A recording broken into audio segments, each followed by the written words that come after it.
My name is Maseko Tleng, and I come from the small mountainous kingdom of Lesotho. I have carried the weight of my sins for far too long, and now as I feel the shadows of my mortality closing in, I feel compelled to confess the horrors I've wrought. This is not just a confession, it is a plea for forgiveness.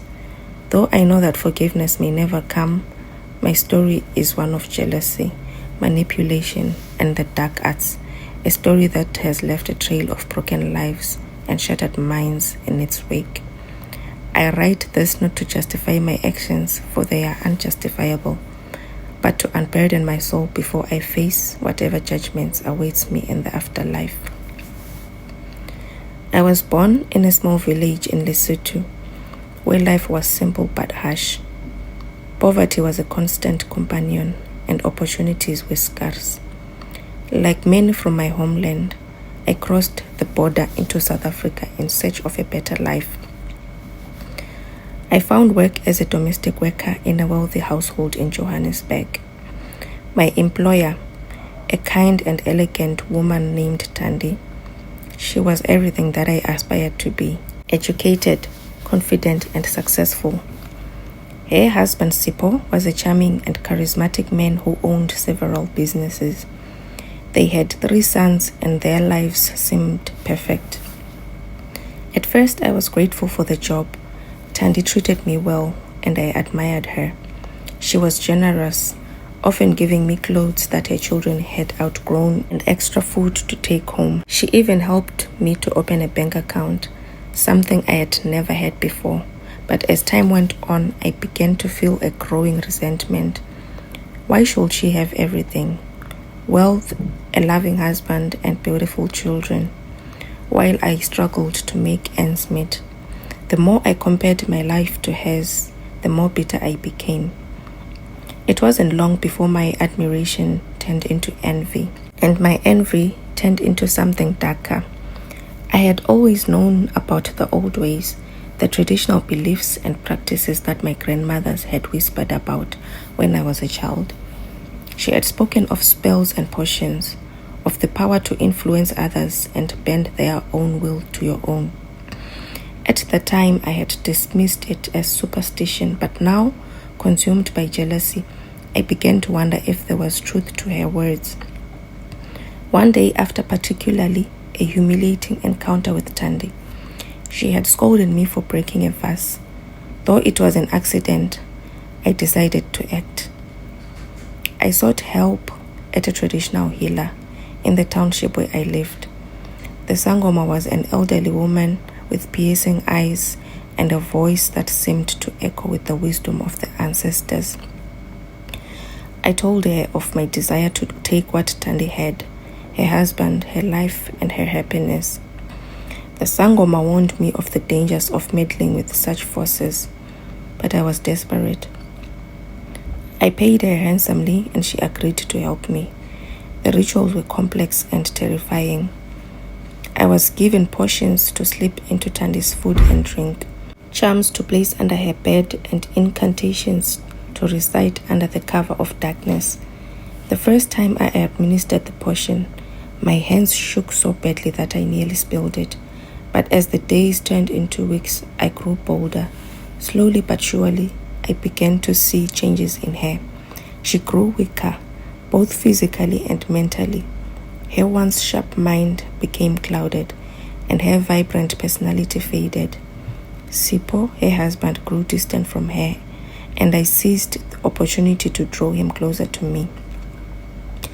It didn't take long for Sipho to fall under my spell, both figuratively and literally. I used charms and potions to make him infatuated with me, and soon we began an affair. Tandi, already weakened by the dark forces I had unleashed upon her, was unable to fight for her marriage. She died shortly thereafter, her body and spirit broken.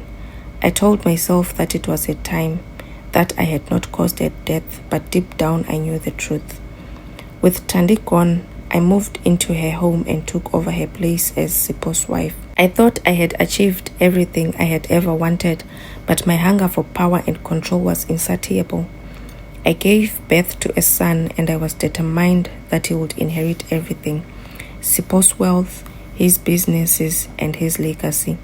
But there was a problem: Tandi's 3 sons. I could not allow Tandi's sons to compete with my own for their father's affection and wealth. Once again, I turned to the dark arts. I visited the Sangoma and asked for a curse to be placed on the boys, a curse that would ensure they could never threaten my son's future. The Sangoma warned me of the consequences, but I was beyond caring. I wanted them out of my way no matter what cost. The curse was devastating. One by one, the boys began to lose their minds. The eldest, Tabo, was the first to show signs.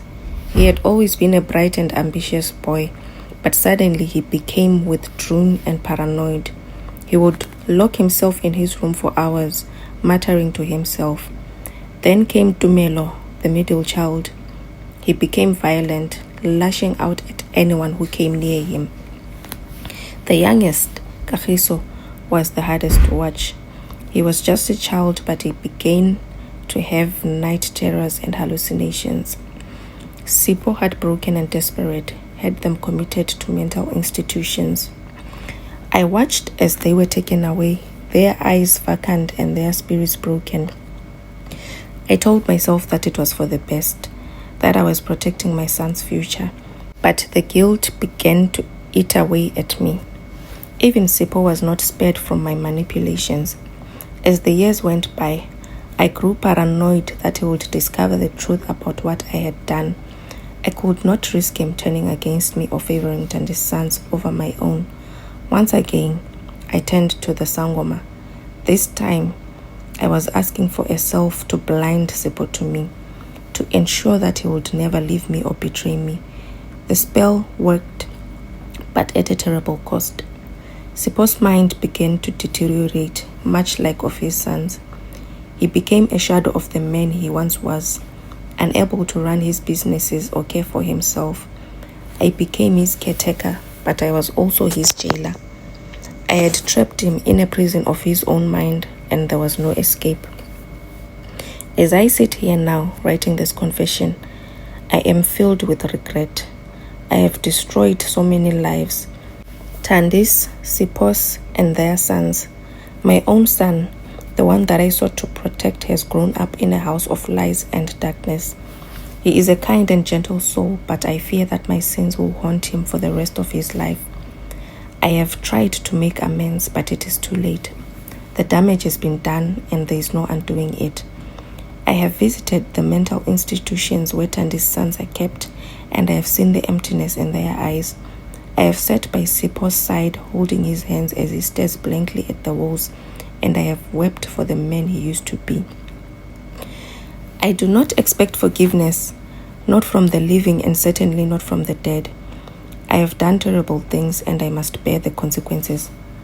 But I hope that by confessing my sins, I can somehow begin to atone for them. I hope that my story will serve as a warning to others, a reminder of the dangers of jealousy, greed, and the dark arts. To Tandi, wherever you are, I'm sorry. To Sipo and your sons, I'm sorry. To my own son, I'm sorry for the legacy that I have left you. And to the world, I'm sorry for the pain that I have caused. This is my confession. May it bring some measure of peace to those I have wronged.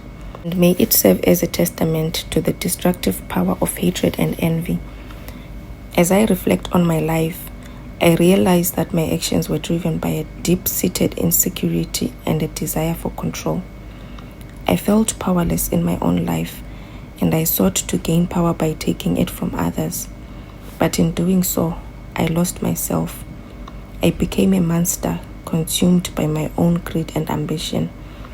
I often wonder what life would have been like if I had chosen a different path. What if I had been content with what I had instead of coveting what belonged to others? What if I had sought help for my jealousy and resentment instead of turning to the dark arts? These are the questions that haunt me, but they are also questions that have no answers. My son, who is now a young man, he knows nothing of the horrors that I have committed. He is a good person, kind and compassionate, and I pray that he will never learn the truth about his mother. But I fear that the curse unleashed on Tandi's family may have also tainted him in some way. He has always been a sensitive child, prone to bouts of melancholy, and I cannot help but wonder if this is a result of my actions. I have tried to shield him from the darkness that surrounds our family, but I know that I cannot protect him forever. One day he will learn about the truth, and I can only hope that he will find it in his heart to forgive me. As I near the end of my life, I am filled with a profound sense of sorrow. I've caused so much pain and suffering, and I know that I will carry the weight of my sins with me to the grave. But I also hope that my confession will serve as a cautionary tale, a reminder of the dangers of jealousy, greed, and the dark arts.